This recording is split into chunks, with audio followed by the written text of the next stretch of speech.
তোমাদের কাছে অনেক পুরনো জিনিসপত্র জমা হয়ে গেছে, আমরা কি করি সেইগুলোকে ছুঁড়ে ফেলে দিই। হ্যালো বন্ধুরা, কেমন আছো তোমরা সবাই? আশা করি প্রতিদিনের মতন ভালো আছো।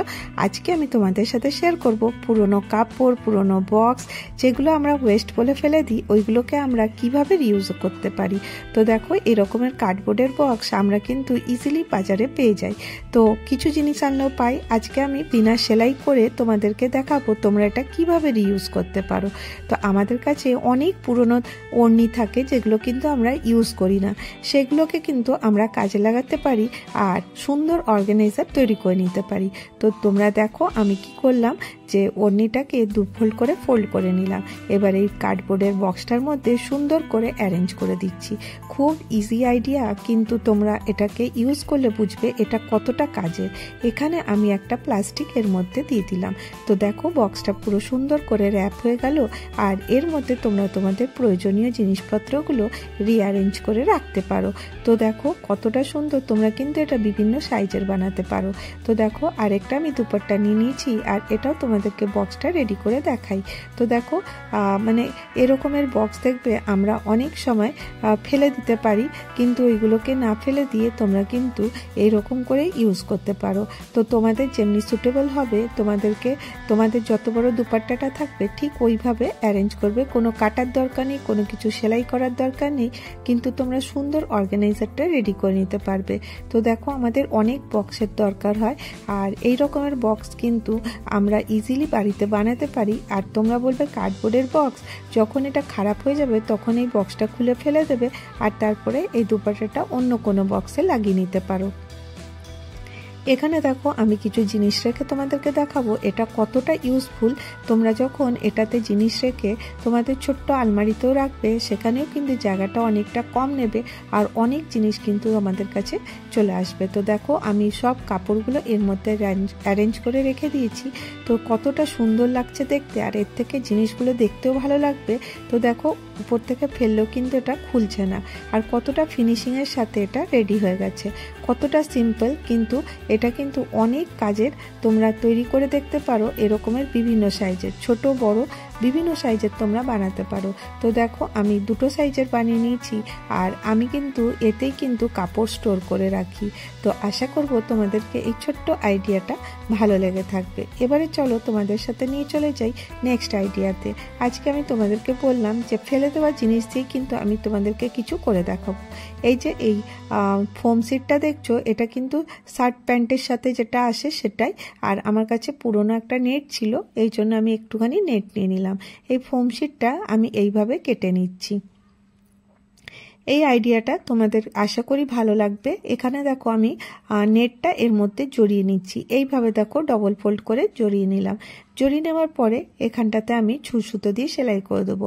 এটা তোমরা মেশিনেও করতে পারো বা হাতেও করে নিতে পারো, আমি এখানে হাত দিয়েই করে দেখাচ্ছি।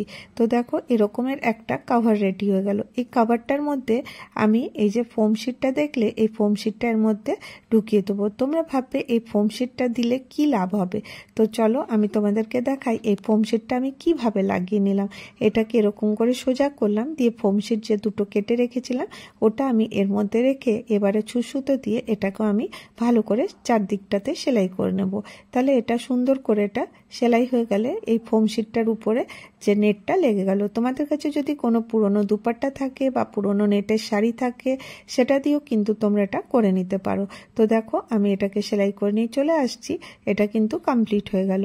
এবারে আমি এটা কি কাজে লাগাবো, তো চলো তোমাদেরকে নিয়ে যাই। আমি দেখো এখানে বাসন বার করেছি। বাসন মাজার জন্য তোমরা স্ক্রাবারের মতন এটাকে ইউজ করতে পারো। অনেক সময় হয়তো হঠাৎ বাড়িতে স্ক্রাবার নেই, তো তখন তোমরা এই ছোট্ট টিপসটা ফলো করে এই রকমের স্ক্রাবার কিন্তু ইজিলি বানাতে পারো। তো দেখো, এটাতে কতটা ফেনা হচ্ছে, আর এই যে ফোম শিটটা এটা কিন্তু জল অ্যাবজর্ব করবে না। তো আশা করি তোমরা বুঝতেই পারছো যে কতটা ইউজফুল এই জিনিসটা হবে।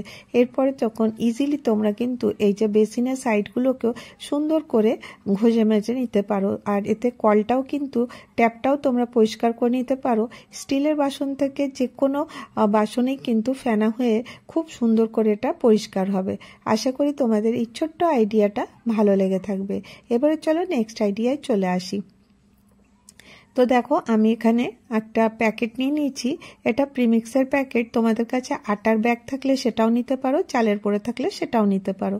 আর আমি এখানে নিয়ে নিচ্ছি পুরনো একটা চাদরের টুকরো। আমি এই চাদরের টুকরোটা আমি কিভাবে রাখছি দেখো, প্রথমে চাদরের টুকরো রাখলাম, তার উপরে আমি এই যে প্রিমিক্সের প্যাকেটটা, তার উপরে রাখলাম আমি আরেকটা কাপড়। এরকম করে এর 4-5টা আমি সেলাই করে নেব। এটা অবশ্যই তোমরা মেশিনে করতে পারো বা চাইলে হাতেও করে নিতে পারো। তো দেখো একটা আমার কাছে এরকমের মানে রেডি হয়ে গেল একটা শেড। এবারে আমি এটাকে কিভাবে ফোল্ড করব, শুধুমাত্র এটা আমি ফোল্ড করব আর একটা সুন্দর অর্গানাইজার রেডি হয়ে যাবে। তোমরা শুধুমাত্র মন দিয়ে দেখতে থাকো। এবারে দেখো আমি এইভাবে একটা ডবল ফোল্ড করে দিলাম। এবারে করে দেওয়ার পরে এবারে এটাকে আবার থেকে ফোল্ড করব। আশা করি তোমরা দেখে বুঝতে পারছো কিভাবে ফোল্ড করছি। জাস্ট এইভাবে আমরা যেমনি নৌকো বানাই ঠিক ওই রকম করে আমি এটাকে ফোল্ড করে নিচ্ছি। আস্তে আস্তে তোমাদের সাথে শেয়ার করছি যাতে তোমাদের বুঝতে সুবিধা হয়। এবারে দেখো কি করব, এই পাশ থেকে এই পাশে আর ওই পাশ থেকে ওই পাশটাতে দুটোকে ফোল্ড করব। আমার বলার থেকে তোমরা দেখলে কিন্তু বেশি ভালো বুঝতে পারবে। এবারে দেখো দুটোকে এরকম করে নিয়ে চলে আসব। এবার দেখো এটা সম্পূর্ণটা মোড়ার উপরেই ডিপেন্ড করছে আমি কিভাবে এটাকে ফোল্ড করছি। এবারে এটাকে আমি এই রকম করে উল্টে দিয়ে এটাকে আমি ডবল ফোল্ড করে নেব। তো তোমরা দেখেই বুঝতে পারছো এটা কতটা সহজ। এবারে দেখো আমি এখানে পিন লাগিয়ে দেবো যাতে এটাকে আমাকে সেলাই করতে সুবিধা হয়। তো দেখো এরকম করে আমি সুতো দিয়ে সেলাই করে নিচ্ছি। এটা অবশ্যই হাতেই করতে হবে, এটা কিন্তু মেশিনে হবে না। এবারে আমি এদিকটা কেটে নিলাম, আমার এদিকটা কমপ্লিট হয়ে গেল। এবারে অপর দিকটাও এরকম করে যেখানটা ফোল্ড করেছিলাম এটাকেও এইভাবে দেখো ফোল্ড করে নেব, নিয়ে আবার থেকে এখানেও আমি কিন্তু সুতো দিয়ে সেলাইটা করে নেব। তো সম্পূর্ণটা সেলাই করে নিলাম। তো এবারে দেখো এইভাবে খুলে দিলাম, তো একটা বক্স রেডি হয়ে গেল। এবারে এই যে সাইডগুলো দেখতে ভালো লাগছিল না, আমার কাছে লেস ছিল, কটন লেস, সেই লেসটা কিন্তু আমি এখানে সেলাই করে দিচ্ছি। তো দেখো এই বাস্কেটটা কতটা সুন্দর লাগছে দেখতে, কেউ বলতেই পারবে না এর ভেতরে যে প্রিমিক্সের প্যাকেট আছে। আর এটা কিন্তু স্ট্রিপটাও খুব ভালো হয়েছে। আর এর মধ্যে ছোট কাপড় টাপড় তোমরা এর মধ্যে অ্যারেঞ্জ করে রাখতে পারো। এই রকমের মাল্টিপারপাস বক্স কিন্তু আমাদের প্রত্যেক দিনই লাগে আর কোনো জিনিস অর্গানাইজ করার জন্য। তো কতটা সিম্পলভাবে তোমরা অর্গানাইজ করে নিতে পারবে। এবারে চলো নেক্সট আইডিয়ায় চলে আসি। আমরা প্রত্যেকেই কিন্তু আয়রন ব্যবহার করি। এবারে আয়রনটা যদি আমরা কোনো কভারে রাখি দেখতেও ভালো লাগবে আর ওটা নিতেও সুবিধা হবে। তো আমি এখানে নিয়ে নিয়েছি ফোম শিট। তোমরা বাজার থেকে কিনতেও পারো বা এরকম কাপড়ে আসে ফোম শিট, সেটাও নিতে পারো। আর আমি এখানে নিয়ে নিচ্ছি কাপড়। আয়রনটা এর উপরে রেখে দিলাম, রেখে এর মধ্যে মার্জিন ড্র করে নিচ্ছি। এখানে আমি দুটো কাপড় নিয়েছি। তো একটা দেখো প্রথমে কেটে নিলাম, এরপরে আরেকটা কাপড়। এর পাশ দিয়ে কিন্তু 1 থেকে 1.5 ইঞ্চি মতন কাপড় বেশি কিন্তু আমাকে কাটতে হবে। তো এবারে আমি এই তিনটেকে নিয়ে সেলাই করে দিলাম। আশা করি তোমরা বুঝতে পারছো। ভেতরে ফোম শিট আছে, তার নিচে একটা কাপড়, তার উপরে একটা কাপড়। এরপরে আমি জিগজ্যাগ সেলাই করে দিচ্ছি। এটা মানে ফোম শিটটা যাতে এর সাথে সুন্দর করে বসে যায়। খুব সিম্পল, কিন্তু দেখো অনেক ছোট ছোট কাপড় দিয়েও কিন্তু আমরা অনেক কিছু তৈরি করতে পারি। এবারে আমি এর হাইটটা মেপে নেব। আমি মেজারমেন্টটা দিচ্ছি না, কারণ প্রত্যেকের আয়রনের যে মেজারমেন্ট আছে সেটা কিন্তু আলাদা আলাদা হবে। এটা কিন্তু খুব সহজেই তোমরা করতে পারো। এবারে হাইটটা মেপে নেওয়ার পরে আমি দেখো ঠিক ওই হাইটেরই আমি একদম লম্বা করে লাইনটা টেনে নিচ্ছি। এবারে এই দিক থেকেও টেনে নিলাম। এবার দুটো পার্ট আমি কেটে নিয়েছি, একটু লম্বাই কেটেছি, যদি কম পড়ে তো সেই জন্য, আর যদি বেশি হয় তো আমি ছোট করতে পারবো। এবারে ঠিক ওইভাবেই ফোম শিট নিয়েছি, আবার যেরকম আগে কাপড়টা নিয়েছিলাম ঠিক সেইভাবেই আমি কাপড়টাকে অ্যারেঞ্জ করলাম। জাস্ট তোমরা দেখেই বুঝতে পারবে এটা কিভাবে করছি। এবারে একদিক থেকে আমি লাগিয়ে দেখে নিচ্ছি। প্রথমে দেখো আয়রনটা লাগিয়ে দেখে নিলাম, হ্যাঁ একদম ঠিক আছে। এবারে দেখো এই দুটোকে আমি এইভাবে রেখে দিয়েছি। এবারে এখানে একটা ছোট্ট অন্য কাপড় আমি অ্যাড করব যাতে এর হাইটটা একটু বেড়ে যায়। তো এটা দেখতে সুন্দর লাগবে বলে আমি অন্য কালারের কাপড়টা নিলাম। তোমরা কিন্তু সেম কালারের কাপড় দিয়েও কিন্তু করে নিতে পারো। তো দেখো আমি এটাকে এইভাবে আমি ফোল্ড করে নেব, আর উঁচু থেকে যাতে এটার হাইটটা একটু বেড়ে যায়। এবারে এটাকে ডবল ফোল্ড করে নিয়ে আমি মেশিনে সেলাই করে নেব। আশা করি তোমরা বুঝতে পারছো, অনেকটাই সহজ। এবারে এই যে নিচের পার্টটা যে আছে এর মধ্যে আমাকে এটাকে লাগিয়ে নিতে হবে। তো কিভাবে রাখবো, তো দেখো এরকমের ভেতরের দিকে, যেটা ভেতরের দিকে থাকবে সে কাপড়টা এইভাবে নিয়ে চারদিকটা কিন্তু আমাকে ঠিক সমানভাবে আমাকে এইটাকে ঘুরিয়ে সেলাই করে দিতে হবে। তো দেখো আমি এখানটাতে ঘুরিয়ে সুন্দর করে সেলাই করে দিচ্ছি, পুরো যাতে আমি নিচের পাটটা যেটা রেডি করেছিলাম সেটা যেন পুরোটার মধ্যে লেগে যায়। আর যদি এক্সট্রা হয় তাহলে পরে আমি এটা কেটে দেব। তো দেখো এটা জাস্ট খালি ঘুরিয়ে নিয়ে এটাকে সেলাই করে দিচ্ছি। আর এটার লুকটা কিন্তু অনেকটা সুন্দর হবে। আর সব থেকে বড় কথা, এটা কিন্তু খুব ইউজেবল। তো দেখো একদম ছোট কাপড়ের টুকরো দিয়েও কিন্তু তোমরা এটা বানাতে পারো। তো আমি এইভাবে আস্তে আস্তে করে তোমাদেরকে দেখিয়ে দিই যে কিভাবে মেশিনে রেখে তোমরা এটাকে সেলাই করবে। এইভাবে দেখো সুন্দর করে রেখে আমরা এটাকে এইভাবে সেলাই করতে থাকবো। একটু হাতে প্রেস দিয়ে দিয়ে একদম অ্যাকুরেট হয়ে যাবে। আর দেখো একটু বড় আমি সাইজে নিয়েছি, কারণ যদি কেটে ছোট করতে হয় তো করা যাবে, কিন্তু বেশি বড় ছোট হলে আবার জোড়া মুশকিল হয়ে যাবে। এবারে দেখো লাস্ট এন্ডিংয়ে চলে এসেছি।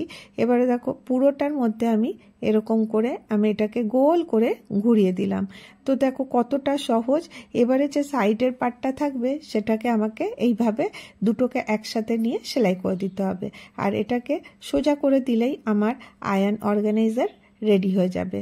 তো দেখো কতটা সুন্দর লাগবে, ফোম শিটটা দেওয়ার জন্য কিন্তু অনেকটা সুন্দর লাগছে। এবারে উপরে আরেকটু কাপড় জয়েন করে দিচ্ছি, কারণ এখানে আমাকে ওয়েলক্রো লাগাতে হবে। তো অ্যাকচুয়ালি এটা যাতে ভালো করে স্টিক হয়ে থাকে তার জন্যই ওয়েলক্রো লাগানো। চাইলে তোমরা কিন্তু টিপ বোতামও লাগাতে পারো, তোমাদের উপরে ডিপেন্ড করছে, বা তোমরা জিপ চাইলে জিপও লাগাতে পারো। তো আমার দেখো আয়রন অর্গানাইজার রেডি হয়ে গেল। আজকে তোমাদের সাথে বেশ কয়েকটা আইডিয়া শেয়ার করলাম। কোন আইডিয়াটা তোমাদের সব থেকে ভালো লাগলো জানাতে ভুলো না। আর যদি তোমাদেরকে আমার ভিডিও এতক্ষণ পর্যন্ত একটু হলেও ভালো লাগছে তাহলে একটা করে লাইক করে দিও। আর যদি অনেক ভালো লাগছে তাহলে অবশ্যই চ্যানেলটাকে সাবস্ক্রাইব করে নিও। আমি এই ধরনের ভিডিও আমি প্রতিদিন তোমাদের জন্য নিয়ে আসি। এবার দেখো ওয়েলক্রোটাকে দুদিকে লাগিয়ে দিলাম। তো কত সুন্দর একটা আয়রন অর্গানাইজার ইজিলি রেডি হয়ে গেল, তাও আবার জিরো কস্টে। আজকের ভিডিও এতটাই, আবার দেখাবে নেক্সট ভিডিওতে।